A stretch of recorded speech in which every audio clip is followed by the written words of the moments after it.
Welcome to R&R Showtime with Robert and Ryan. And today we will be doing our winter review. We'll be talking about movies and TV shows that were of note that we saw. Maybe, if they had bad reviews or good reviews, just give our thoughts and opinions on them. The stuff that we haven't already covered in other podcasts. We're not going to dredge up Book of Boba Fett or Vox Machina or the Batman. Our opinions on these are out there. Two of those things were really, really great and are probably the highlights of the winter. And the other one is Book of Boba Fett. Yeah. We're going to go a little freeform, maybe kind of bouncing back and forth between movies and TV shows, but we're going to try to start with things that are maybe more relevant or things we just want to make sure people hear about. Yeah, we're no spoilers here, just trying to put out our thoughts on stuff that we think deserves your attention, or maybe even address some stuff that's that is maybe some stuff you can skip. But as you said, starting with the things that we want to talk about the most, the thing that we were going to do a whole podcast on, but ended up not, just because of scheduling and stuff, The Peacemaker. Yes. Peacemaker on HBO Max. DC's, if you saw Suicide Squad, the newer one. The Suicide Squad. This is the character from that movie who, in the movie seemingly died, but... played by John Cena. Yeah. It's very difficult to see him. Luckily, he wears a helmet. That makes him very visible. But he, basically, the beginning of the Peacemaker TV show is that he's alive. He didn't die in Suicide Squad. And it just, without really getting too much into it, just follows him being a superhero in quotation marks. Yeah, it's one of these things where the idea that they were making this show was so unusual that of all the characters in the Suicide Squad movie, the Peacemaker was the one that they decided needed to be a show. And even though it had James Gunn working on it, and who doesn't like John Cena, I felt this barrier to starting watching it, because I was it's probably a fine show. But then when I finally just started the first episode, I was oh. Just the opening title sequence of the show is this immediate okay, this is interesting. This is great. I firmly believe that the opening title sequence of the show is among the greatest ever. There's something about it that's just so good. And we're not even going to don't even describe it, Ryan. Just go watch it, people. It's one that I don't skip. And I'm a person to skip opening title sequences when I'm firmly watching something. I don't want to watch this. But yeah. And the show's just and great writing, great cast. It's wild how one of the most lovable, endearing characters on this show is a literal sociopath. Yeah. Psychopath. Yeah, this show does an excellent job of blending absurd hilariousness, but also deep and good story and writing. Drama. John Cena, great actors, just straight up. Yeah. Emotional stuff. John Cena's been in other things where he does pretty good, but this is where you actually get to see him be really flex himself as an actor. Yeah, if you have, you should probably watch the Suicide Squad if you have not watched the Suicide Squad. But if you have watched the Suicide Squad and you have access to HBO Max, go watch the show. There is some relevance to the Suicide Squad movie that it's not hugely important. If you didn't watch it, it won't be the end of the world. But you should kind of watch it, because there's flashbacks to things that happened in it that are that they just give a little more depth. Yeah. And I say that more so because Peacemaker in a way spoils the events of the Suicide Squad. So if you want to watch that movie unspoiled, then you don't want to watch Peacemaker first. Yeah. So, but to put it simply, it's a good show. One small criticism I have, without getting any kind of specific, is that I think the first half of Peacemaker is better than the last half of it. That's, it's hard to say what in specific that even is. So, but nonetheless, it's still good all the way through. Very much so. All right, so the only real question you have to ask yourself with Peacemaker, though, is do you really want to taste it? And the answer is yes, you do want to taste it. Watch the show and you'll get what I'm talking about. Yeah. All right, so let's move on to something else. Do you have anything in particular? Because Peacemaker for me is like the big thing that I've wanted to like. I just wanted people to watch it. It's straight up a 10 out of 10 show. Well, let's see. Let's jump to a movie that both of us saw. That's still in theaters, so people might have the chance of actually catching it if you listen to this. Uncharted. My personal opinion was, while there are some like moments that are like, I had a lot of like small nitpicky things in there, but in general, it's a good movie. It's really solid. It's entertaining. I think it honors the game very well that's based upon, and like for in the genre of video game movies, it's actually decent, which they have a pretty big reputation for always being bad. This one is not. It is not bad. It's certainly among the better ones I've seen. It's not the best. It's definitely not the worst. Yeah. Tom Holland, like I was firmly in the camp of Tom Holland seems miscast as Nathan Drake, and Mark Wahlberg seems miscast as is it Sully? Sully, yeah. They both seemed miscast. Apparently, Mark Wahlberg at one point was going to be Nathan Drake, and if he was younger, that makes perfect sense. Yes, younger Mark Wahlberg actually would have been a much better Nathan Drake. And I even heard the like that they kind of are playing the similar characters. Like he's not playing Sully, he's playing old Nathan Drake, kind of. Right. Yeah. But even despite that, there's, I mean, to say some criticisms up front, is that when there's humor in it and some of it lands, but some of it just doesn't really. It's like kind of forced. It's, you know, and I don't know if that's like a failure of the acting or the portrayal or just of the writing. I think the cast brings out more in parts of the script and stuff that are weak. And here's the thing. I appreciate you bringing it up while the movie is in theaters, because I feel like this movie is serviced by seeing it on a big screen, because there is like spectacle, particularly at the end. Mm-hmm. The final like sort of big set piece thing is just so ridiculous and so over the top kind of thing, that if you weren't watching it on the big screen, I think you lose something. Yeah.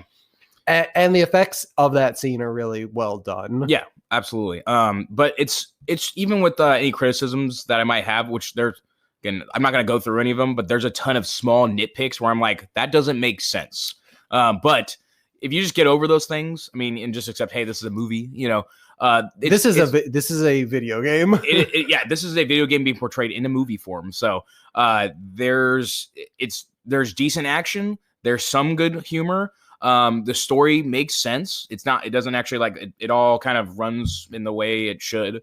And it's just overall pretty good. Like it's like what did we give it when I can't remember. I think, did I say it was a B or a B minus? Yeah, I think it was like a solid B. It's like it's just squarely in the B range. Yeah. Okay, probably served better to actually watch it in theaters. So if you have the chance and want to see something, that's a good choice for theater watch. All right. So I'm sorry. I just want to go back. We didn't give a letter rating to Peacemaker, and Peacemaker is I said 10 out of 10. It's an A+ for me. I'm gonna say A, because there's like in the latter half of the show, there's some things that like maybe aren't like super clean as far as story goes, but it's still an A. It's like just really good. So yeah. So moving on to another thing that is in theaters. In fact, recording this, it like literally just came out at the sort of tail end of the winter season. A movie called X, which is a sort of erotic slasher, is how Wikipedia defines it, and it details. It shows a group of people going out to this sort of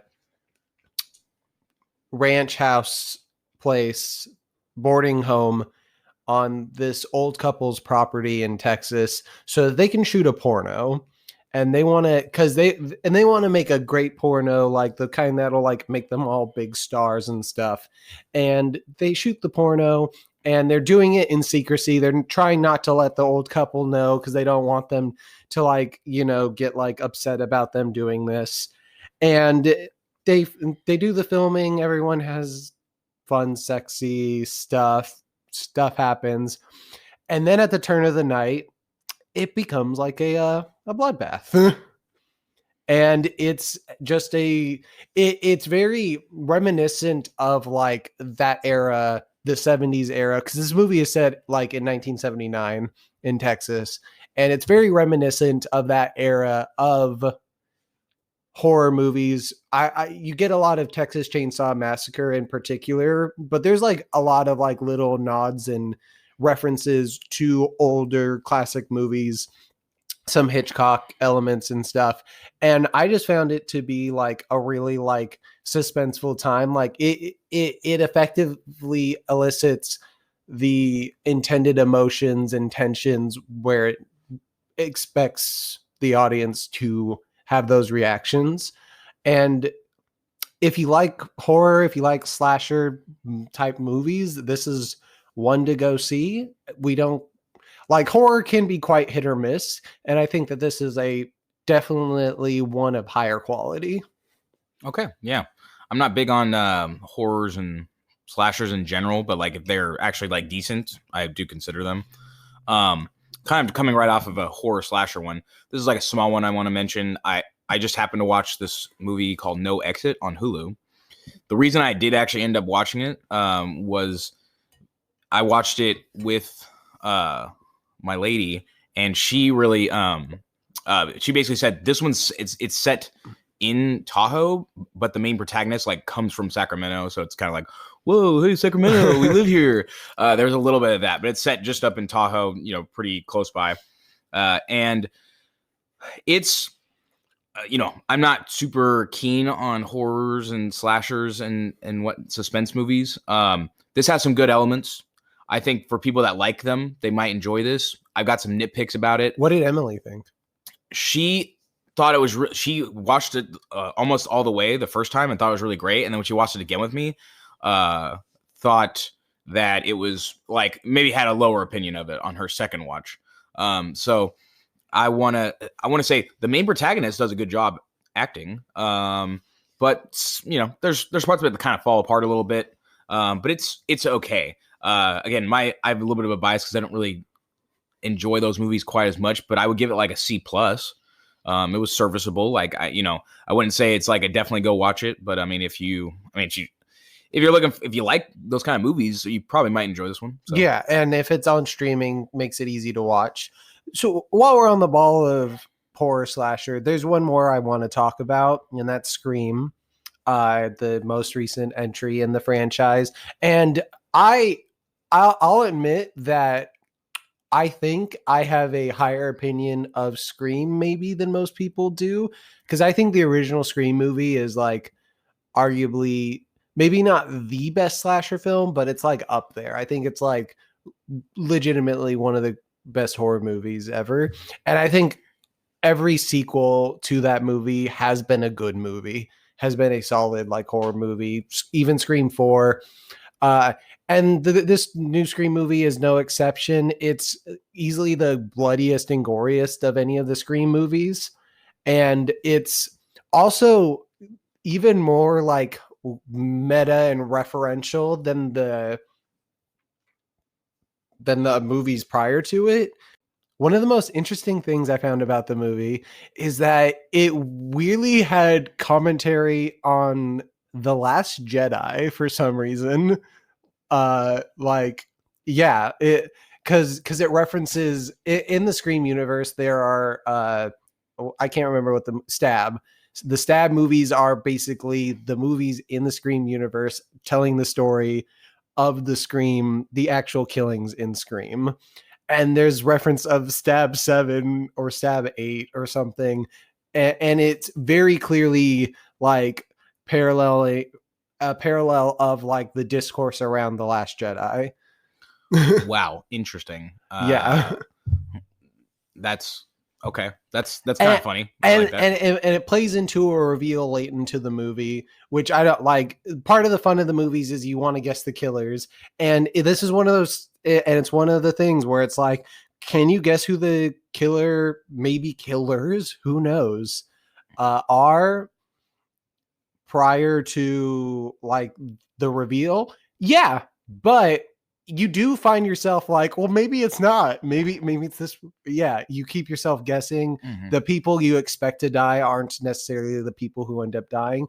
So yeah, it's just I recommend all the Scream movies. If you like the other Scream movies, this is another good one.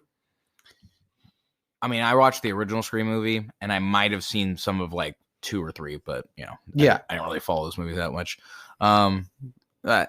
Maybe if I have Again, some like spare time, I if might. slashers aren't your thing, then don't bother. not. And this movie does service you to have watched the other movies. Right. Well, I'm certainly not going to watch the other one, so I probably won't watch this one either. Yeah, you don't have to. It's not everything is for everyone. So, I mean, unless you have any more horror ones to talk on. like I said, that was my last one. All right. Well, maybe I guess in the theme of death, though, we can talk about one that I enjoyed a good bit because it's really my kind of movie. With Death on the Nile. Yeah, I never saw Murder on the Orient Express, but watching Death on the Nile did kind of make me want to go back to watch it. You don't need to watch that. Just for anybody that knows, you do not need to watch that one. They're not like interconnected. I watched Death on the Nile without, and it all made sense to me. The only thing, I think there is a side character that is introduced or that exists in the other movie that like has an impact on this movie that I felt lost because I did not know if it was a character that I was supposed to know already. Right. Yeah, I mean, I would say of the 2 movies, I think Murder on the Orient Express was better. But this movie, for me, I just like sort of a detective noir mystery, kind of movie. And so this really just hit the right buttons for me. The aesthetic is nice. I think the acting is mostly good, but there's some like questionable performances maybe. I can see feeling that way. And this is one of those like star-studded cast, like everyone, like pretty much everyone in it is someone you could recognize from something else. And like, I'm a fan of most of the people in it. Mm-hmm. It's this weird thing though, where this movie got pushed back a lot because of controversy around some of the stars in it, particularly Armie Hammer, who like, if you don't know controversy around him, you can Google it. Yeah, touchy sort of thing there. But Gal Gadot, like, as she's great. Yeah, playing up exactly who you want her to be. She's just delightful to like hear, speak, and watch. Yeah, be on screen. Yeah, she's great. Hercule Poirot. Kenneth Branagh, director, star of the movies, both of them. Yeah, he's just a talented, like he's just a like sort of virtuoso kind of guy. I plan to watch Belfast this week, and we're going to talk about it for the Oscars thing. But Belfast is the story of his, loosely based on his own childhood. You brought it up it was one of your top movies of last year. So yeah, but yeah, it's a good movie. I really enjoyed it. So I kind of it's the kind of movie I like. So I probably rate it higher than some. And here's the thing is that I like mystery sort of movies like this, where they maybe give you enough of they give you enough clues to maybe figure it out without being too explicit. This movie, in my opinion, it's like the Murder on the Orient Express is, you could guess it, but I think it's way more difficult. This one is, I pretty much had it figured out. Like as soon as like an inciting event happened, I knew what was the plot already. I knew part of it, but I was still surprised at like how it went down. Yeah, and they do enough things to kind of throw you off the trail too, to actually deflect what maybe even your initial guess is. So I think it's pretty well done. These movies are hard to do. I mean, it's not easy to write a mystery that can be portrayed on film and still keep people like give people enough clues to maybe guess it, but not give it away. So I think it's really well done, and I enjoy it. I would recommend it. I give it an A-. Yeah, I'd probably be more in the B range, but that's just like on the technique, like because it's a very glossy, stylized movie, which like works, but it also like it keeps a bit of a distance for me. I think of like the Sherlock Holmes movie with Robert Downey Jr. as kind of like an ideal sort of like detective movie. Yeah, except I love that movie, but I also don't think it's like you can at the end. It's like Sherlock Holmes has to have a bunch of insights that are revealed to figure it all out. That's valid. Yeah. Like that movie is not really where you can actually guess what's going on until he reveals the things that he knows because he has special insight.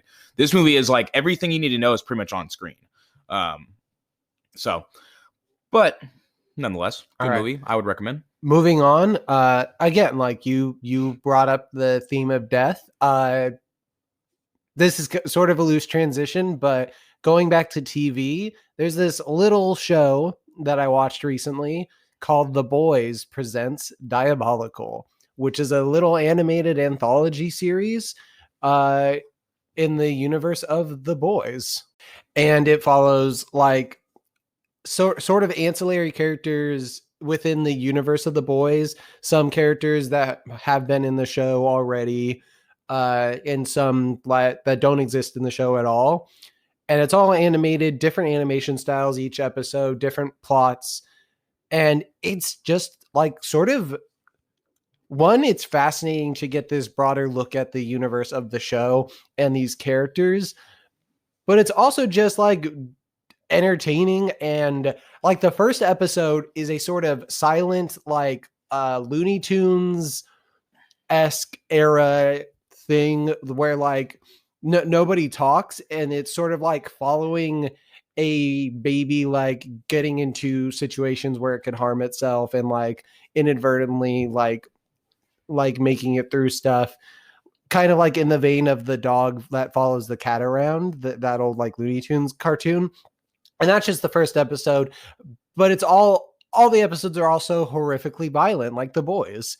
And like, if you like the show The Boys, I feel like this is kind of required viewing. There are episodes where it straight up feels like, okay, this is like The Boys meets Invincible, which are already very similar shows. But yeah, if you like both of those shows, then this I feel is like a must watch.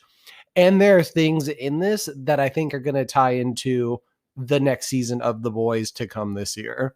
Okay.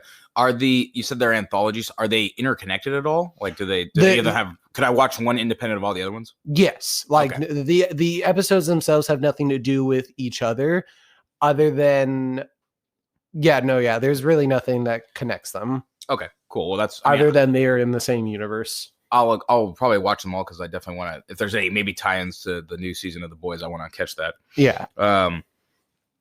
This is not a movie, or this is not a TV show. Again, we're just still on this theme of death, sort of. So I guess I'm just gonna move to a show that's like that. I'm only gonna comment on this really quickly. There's a show I've been watching on HBO Max called Our Flag Means Death. It is loosely based on the adventures of Stede Bonnet, the Gentleman Pirate. It has a notable cast of funny actors, including, I mean, I can't even really name necessarily all the ones that are in it. You'll recognize some of them. One guy I can mention where you know that he's from something is Hodor. The guy that plays Hodor he's just one of the crew of this ship. Big tall guy. And it's got some funny stuff, but I will say that I'm kind of waiting to see it move on a little bit because some of the funny stuff is like it doesn't hit very well, but some of it is pretty amusing. So I'm only like 3 episodes in right now. Is the whole season out, or I think it's I'm not sure. I think the whole season might have been out. I think they might have dropped it all. There's at least 3 episodes. But okay, so you just haven't watched it all yet. Might be worth the watch. Though so far, if I think I like stuff about it that makes me want to keep watching it, but it might not work for everybody. Okay. Okay. So again, maybe stretching the whole It's death and pain dynamic. Yeah, I guess theme. the winter review is basically the death themed movie review. I don't know. Well, this one's not death. This is getting more into like just pain. Jackass Forever. Oh yeah, for sure. Yeah. I can sum this movie up in 2 words: penis mutilation. Cock and ball torture. Yeah, it's honestly, it's still, if you like Jackass, this movie's still funny.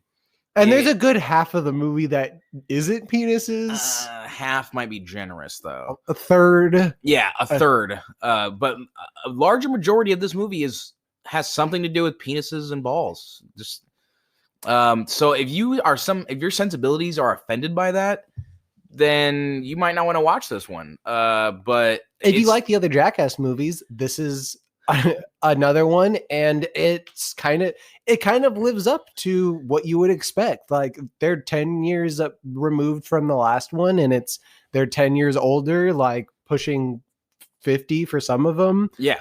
And we don't even have the full original Jackass cast because of reasons. Yeah, reasons. But it's still pretty good. It was actually still, I was laughing out loud in the theater. I like the people that they added in. The celebrity cameos were all fun and stuff. Mm-hmm. I was laughing out loud. I was also cringing a lot, like feeling literal pain in my body. Oh yeah, I was like writhing in my seat, like no. Yeah.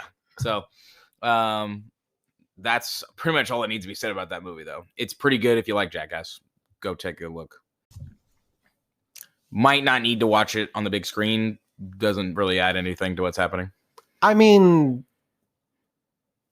I see. I don't know if it's still in theaters, but yeah, if you like Jackass, I think it was worth it. The wait, like the fact that the movie won you over after all those trailers you saw, that made you not want to watch it. Oh yeah, that's a pretty key thing to say. They played so many trailers of it every time I watched, even sometimes multiple times. They would play the trailer twice before a movie started.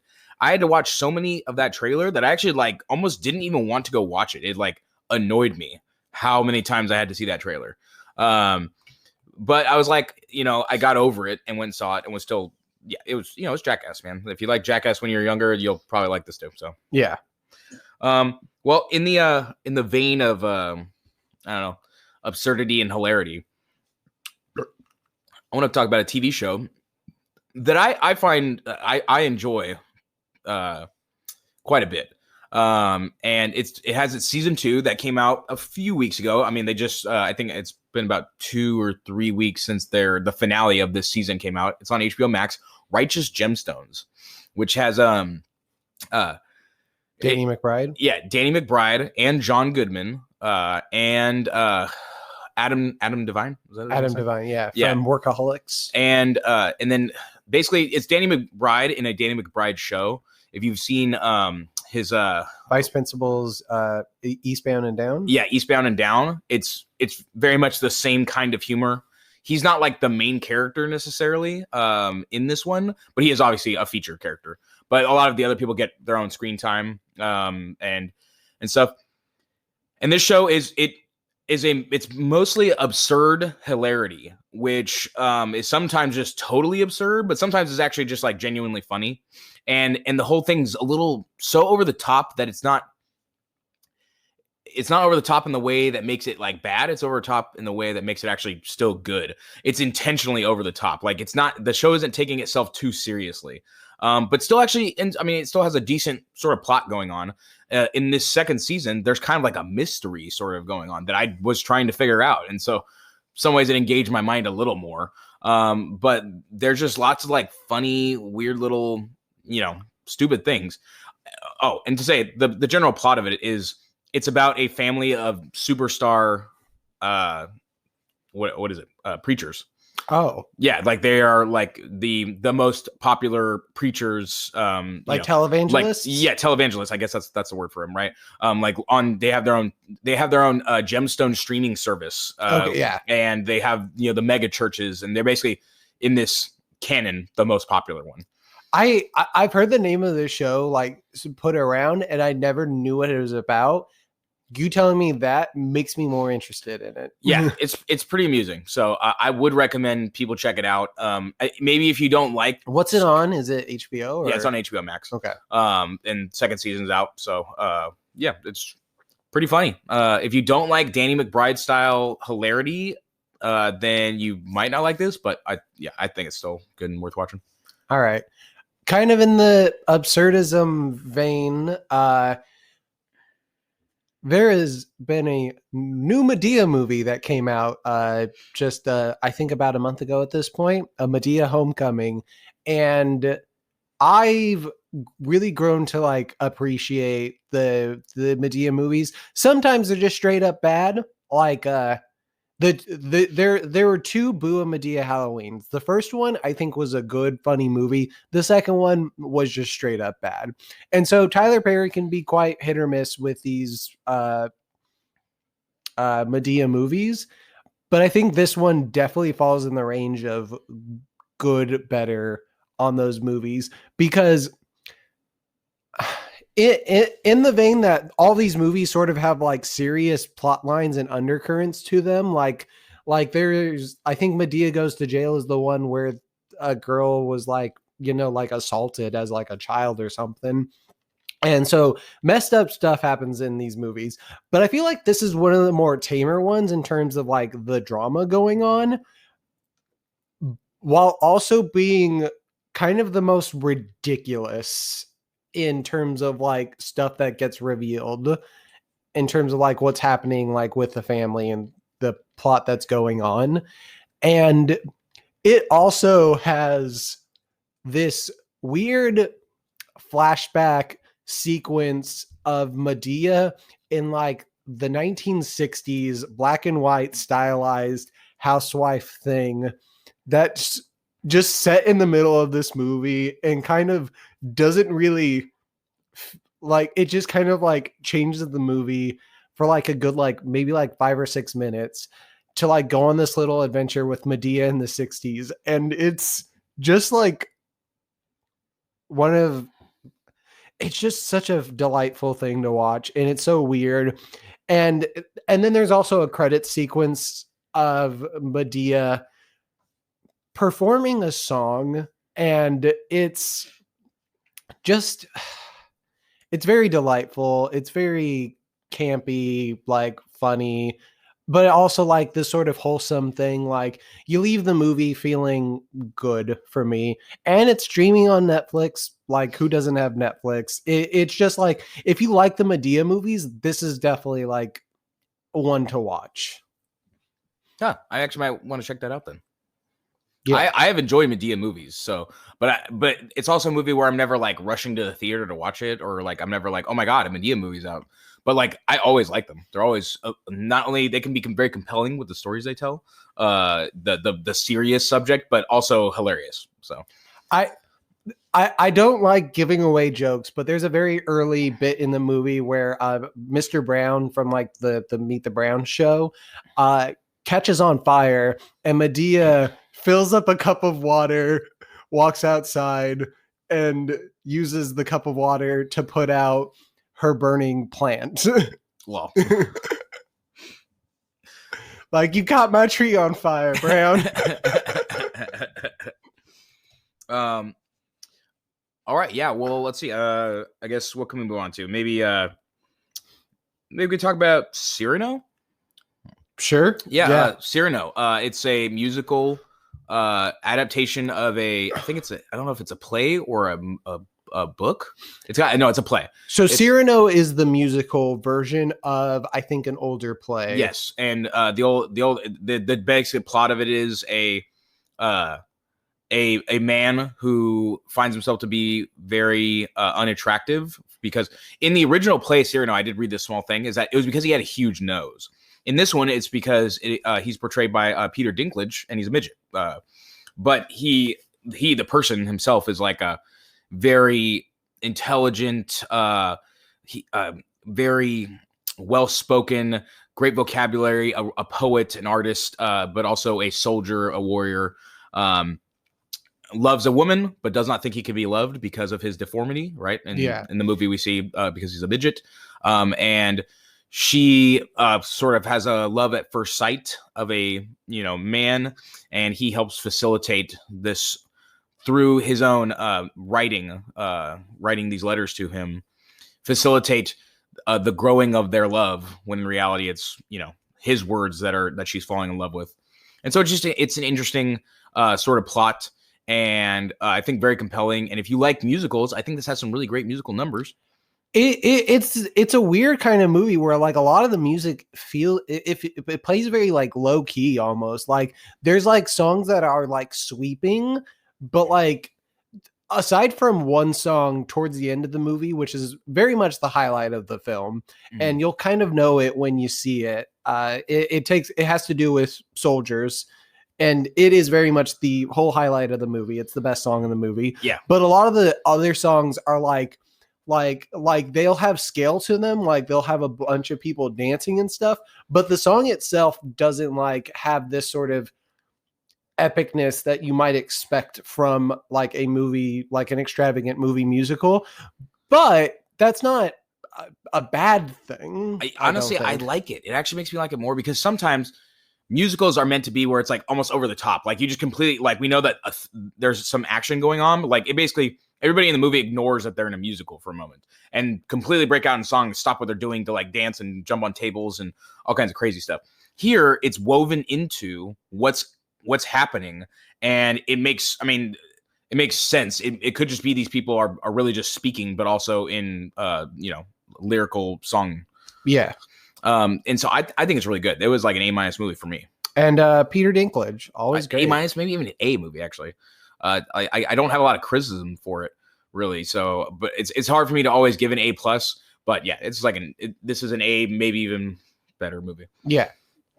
And Peter Dinklage, yeah, absolute fucking phenomenal actor. Just, whatever he's in, basically. Yeah, he elevates pretty much everything he's in, even Elf. Even Elf. All right, so let's move on to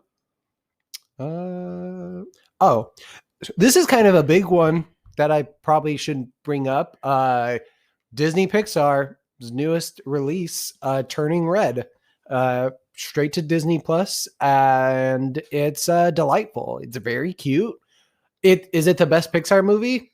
No, we can't really expect every Pixar movie to be like the Pixar gold standard AA plus plus plus plus plus, but it's a solid movie. It's fun. It's cute. It feels unique in the Pixar pantheon of movies. It's it kind of goes places that I don't expect it to go, and it just feels very like modern, like in the way it has similar vibes, I would say, to Encanto, with the exception that this movie is set a little more like present, like it feels a little more modern. Like Encanto isn't necessarily not modern, but like because of where their setting is, like you don't get technology and stuff, and you get like the magic and stuff. Whereas this movie set in like weirdly enough, like early 2000s Toronto,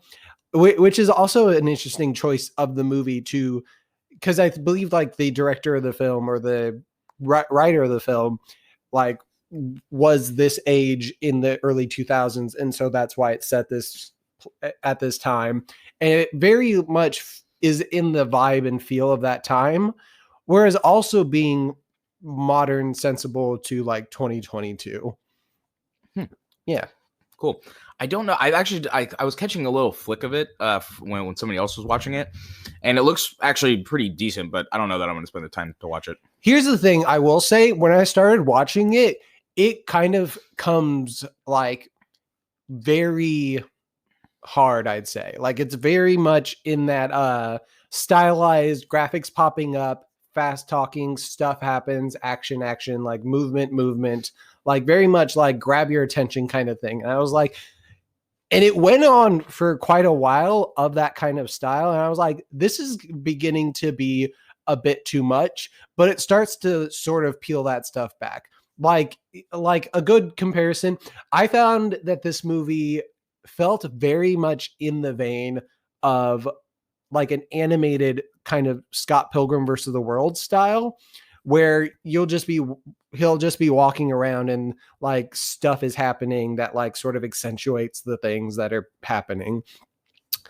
At least early on. Another movie you could compare it to is The Mitchells versus the Machines last year, which in that vein, I think this movie in general is probably most inspired by like Into the Spider-Verse in terms of like some of the visual style, while not being quite as fantastic as that movie. Like it's sort of like the more like formalistic elements of the film that make it like sort of more flashy and poppy. Okay. Interesting. Yeah. What's your letter rating for it? Probably A-. A-, I'd say, because it is just like a solid like film, and like the themes and like the lessons of it. And Turning Red, this movie is in many ways allegories for puberty, particularly one of a teenage girl. And they don't shy away from something that happens to teenage girls that does not get talked about a lot. Mm-hmm. And they just sort of address that girls get periods, and like her mom offers her pads and stuff.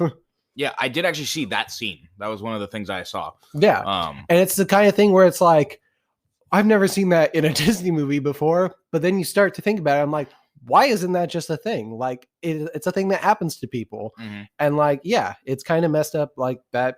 You don't like little kids don't get to like see like, oh, like, yeah. Yeah. I mean, they're like, oh my God, don't expose them to a fact of life, you know? Yeah. Something just, that's going to happen to you. Yeah. So I will say that I appreciate, I think those are things that are, women, young ladies should be exposed First to. First Pixar movie directed by a woman. Mm-hmm. Main characters and like a Chinese Canadian girl. Like, Mm-hmm. yeah, just it's yeah. It's a good thing that this movie was made. Right on. If you don't mind, I'm going to run through like 4 TV shows relatively quickly. Okay. First one, I barely saw. I literally only saw like portions of episodes, but from like just from what I saw and from what I heard, like basically regurgitated to me about it, Dopesick on Hulu is basically maybe a dramatized but relatively accurate portrayal of how one family basically started the opioid crisis. Oh, that's the one about the what's their name? I can't remember the stat. I can't remember what the name of the company is and stuff, but Dopesick basically there was one company that made OxyContin and then sold it to everybody and literally did everything they could to just push that drug.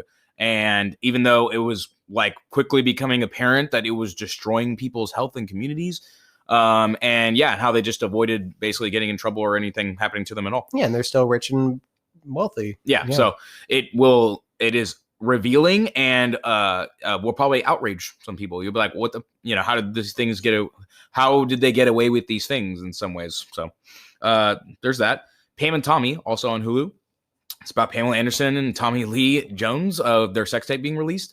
Sebastian Stan is Tommy Lee Jones, right? Yeah, and I think he does a great job. Like, it's not like I know a lot about how Tommy Lee Jones is supposed to act, but like I completely forget that he's Sebastian Stan, right?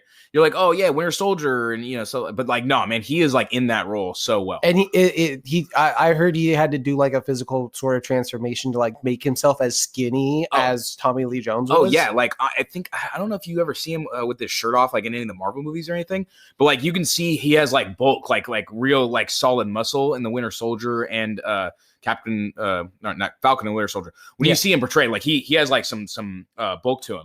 He's hella skinny in this. Like he definitely but he's very like, it's like lean skinny, not like sickly or anything. So, and honestly, it's pretty entertaining. Also, Seth Rogen's in it. He produced it, and it's pretty entertaining and a little bit again also revealing about kind of maybe the background. I haven't finished it. I'm about halfway through it. I'm not like super stuck on watching it, but it's been something I have watched. And it's a pretty good show. It has sounded good to me. The one thing that has kept me like iffy on wanting to watch it is that I have heard that Pamela Anderson did not really greenlight it, did not really want it. Like she would have rather been involved in it, or maybe not have it happen at all. I did hear that also, and so in some ways, there's like I've heard that the show tries to play her side, but it's still not what she wanted. So yeah. I would say it does definitely like kind of give her side a little more. It makes me actually a little more empathetic to it, right? I was like a kid when this happened, but I do remember it being a thing. Yeah. And you see how, like, I mean, the other thing that they're portraying is how it actually revolutionized things, almost like how this was like a big change of like almost the world and how things were. It's easy to think about like the Kim Kardashian sex tape and be like, oh, like a lot of people believe that was like intentionally leaked. And so it's easy to sort of write that off as like, that's the thing that happened with all of those sex tapes. But no, the Pamela and Tommy thing was just a straight up invasion of their privacy and like really messed up. Straight up. And it portrays like this guy that in some ways you almost think the guy was justified, but like not though. Definitely not. Yeah, like he straight up like went and he did a thing he shouldn't have done. But there's that. It's actually pretty good and entertaining. Feel like there's a little bit of a revealing. If you can assume that most of these events are semi-true. Two other shows, very similar-ish shows, but I have totally different reviews about them. The Last Kingdom, the 5th season of it, right? The Last Kingdom is basically it follows a man, Uhtred, son of Uhtred, or Uhtred Ragnarson. Basically, it's a kid who was supposed to be the lord of a certain area of the early centuries England, right? When it was broken up into multiple things. The Danes, Vikings came, invaded, basically like stole him, like took him but adopted him as a son, raised him in their culture, and how all the seasons are basically him trying to reclaim his rightful birthplace, which is like to be the lord of the northern portions of the thing, but he just has to continue serving other kings and other purposes and whatnot. And the show kind of has like, if you watch all the seasons, it has like a formula for like what happens every season. It's almost always the same kind of thing, just different actors in different places. But it is very entertaining. I found the main character Uhtred to be like charming and likable, and you run a root for him and stuff. And if you like any kind of shows like that in general, like that sort of setting, this is a pretty good one. The 5th season came out, ends everything basically exactly as you would kind of hope, and pretty solid show. Yeah. Enjoyed it. Another one that's on this is on Netflix. Another one's also on Netflix in a similar vein is Vikings Valhalla. So it's like it is a however many years past the end of Vikings on Amazon. And it's not very good. Oh, well, it's not like really bad, but the thing about Vikings, I think that also had 5 or 6 seasons. First 3 or 4 seasons of Vikings are really good. Basically, something happens at a certain point in one of the later seasons, and that's maybe what most people would say is a mark of its downtrend, that original Vikings. But it ends okay. Like the last seasons are all they're fair. They're all right. Yeah, they're not great. This kind of tries to like jump right into it. I don't know. I'm finding myself not even wanting to finish it. I'm like almost halfway or a little over halfway through it, and I'm just they kind of like try to get you to like connect with these characters like very quickly and immediately. And I just find myself being like, I don't care about any of these things. Like, I don't care about these people. You did not take enough time for me to care about these characters and what happens to them. Like, there's one character that's kind of like, there's 1 or 2 characters that actually feel like I'm like, okay, cool. I want to see this guy succeed, but it's just constant, like almost betrayal and backstabbing, and nobody's on anybody's side or loyal except for like the one main protagonist guy. They don't give me any time to like or care about any of these things that are happening. So they're not doing it very well. I think they're trying to ride this old success, like give people what they want. Like, oh, people probably want more Vikings. They need to do better. I almost don't want to finish the season. So I would, if you really liked Vikings, you might want to give it a try. But also, if you didn't really like Vikings, it's probably not even worth it. Go watch all of Last Kingdom before you watch this. Gotcha. All right. So how much more do you have? I have one other TV show that I need to make comments on. I knew you, we were going to need to bring this up. This one's been out for a while. It's already done and over, but the inaugural season of the Wheel of Time series. I think this is based on Robert Jordan's best-selling novel series of like 13 books, thick books that I've read half of. Not all of them, but I've read the first 6 books. It's an awesome series that, I mean, it's a successor, not a successor, but it is, he took his original inspiration from Lord of the Rings. He started writing his books some years after Lord of the Rings was already out and popular, but like in the, I think, early 90s. And it's many people consider it like their favorite book series. There's some books that are better and worse, yada, yada. But Amazon Prime had a huge budget to do this first season. The first season is based on the first book. And as a book reader, having read the book, so there's some bias here, I was not very happy with this first season. I've expressed many opinions to my brother about it when I was watching it, but I was a little bit outraged. I was trying to give it the best chance. I watched multiple reviews on YouTube by people that also read the books. Some of them are a little more forgiving. Some are just more accurate, and some are damning. Some of them are like, this is terrible, this is awful. And there are some specific moments in this show that really like hurt it a lot. Just strange decisions by the writers, just like world building stuff that you've told me that just sort of like breaks the mechanics of the universe. They are trying to take what is there's a lot of world building they have to do to set this the series up. Totally understandable. But they do, for having only a limited amount of time to get everything they need to across, they waste an entire episode and a half on something that's so not that important that I question how they could make it that they didn't have enough time to get enough stuff across when they spent so much time just to do one thing that didn't have in the book. They put this in artificially to, teach us and show us something, but like it's really just a waste. Is one thing I'm upset about. But I'm not going to get into all the things that I'm upset about. However, as a book reader, I was not very happy with this first season.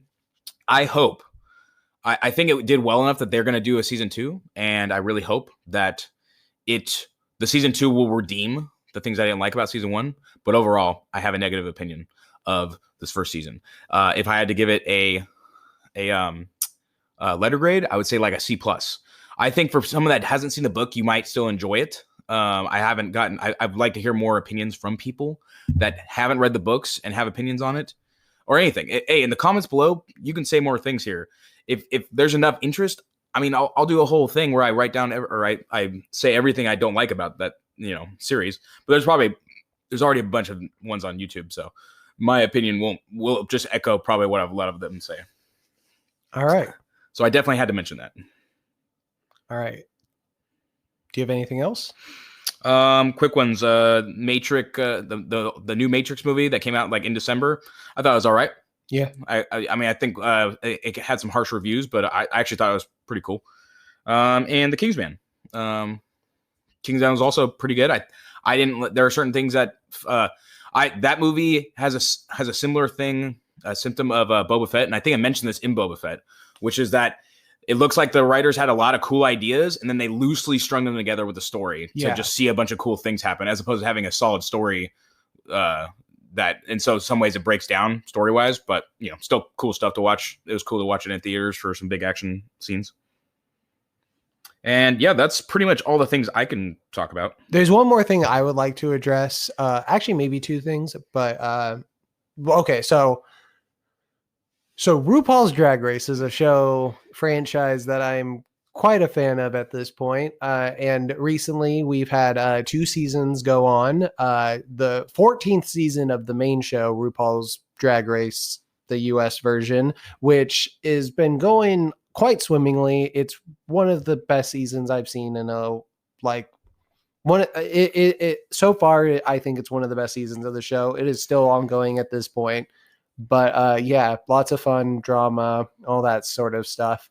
And then there's also an iteration of the show going on for a little while called UK versus the World, which is like a sort of all-stars thing, taking queens from the different countries and putting them all together in one thing. And that was only like 6 episodes and was pretty short. and in a lot of ways was just sort of underwhelming. Not like really not what it could have been, which was disappointing. But if you like the franchise, still worth the watch. But yeah. Drag Race, is that like where they like have weighted sleds and they like pull them across fields? No, it's where usually men, some women, dress up in sort of like very like dress up usually like women. Sometimes they're not dressing like women. Sometimes they're dressing like creatures and stuff. And yeah, it's super fucking gay. Yeah.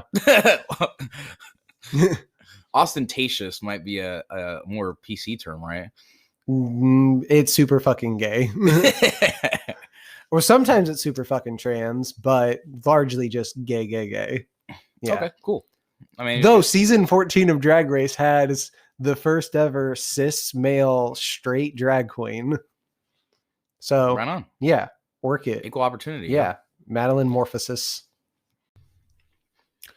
Cool. But, yeah. Well, I really like Drag Race. Not enough people I know watch it, so that's unfortunate for me. I just don't really care for reality shows in general. Like, I mean, no matter what the content is, they just all fail to, for me to capture my attention.